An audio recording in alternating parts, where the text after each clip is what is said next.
News 13 Skywarn weather. And tonight, 45 degrees with mainly clear skies. It's going to be a cool overnight. Tomorrow looks like more sunshine as we head into the weekend.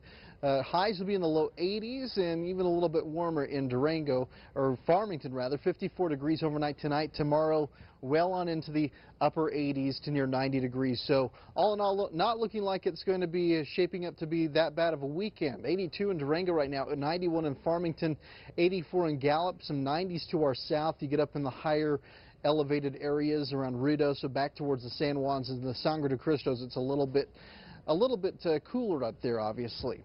We've got the winds blowing in, 40-mile-per-hour gusts in Gallup, 32 in Farmington and 30 in Durango. We haven't talked much about the winds lately because of our weather pattern, but there's a big difference today. We've got an upper-level low that's spinning to our north across Utah and back towards Wyoming and Colorado that's helping to crank up those southwesterly winds, and it's a very dry wind as well.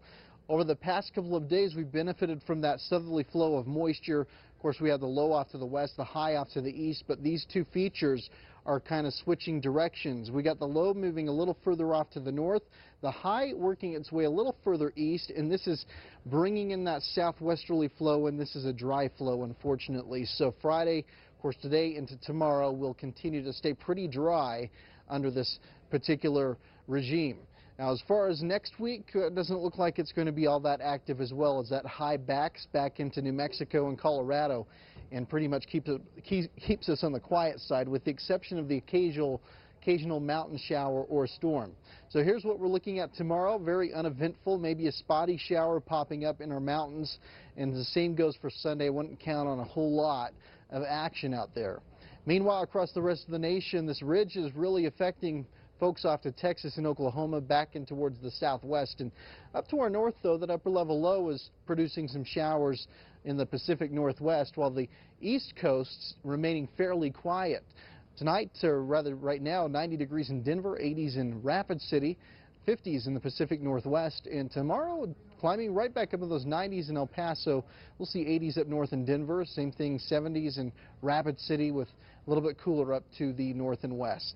40s and 50s tonight. We'll see a few clouds lingering around. I think the showers have definitely come to an end. And highs tomorrow in the 70s and 80s. It looks like a very pleasant Saturday for us. 91 in Espanola, will be in the 80s from Grants back towards Gallup. So there's a look at the 7-day forecast, and we are going to stay pretty dry and parched well into the beginning of next week. Highs will remain in the low 80s in Durango. You're going to need some shades if you're going to be outside, with plenty of sunshine. Highs back up in the mid-80s by Monday. As far as Farmington's concerned, sunshine will stick around and bring in that warm weather. Highs remaining in the mid to upper 80s for the weekend, and then climbing into the 90s as that high shifts back over the state. We'll keep it in the 90s through the middle of the week, and we could see a few showers popping up towards the end of next week, but it doesn't look like it's going to be all that significant. Highs will remain into the mid-90s.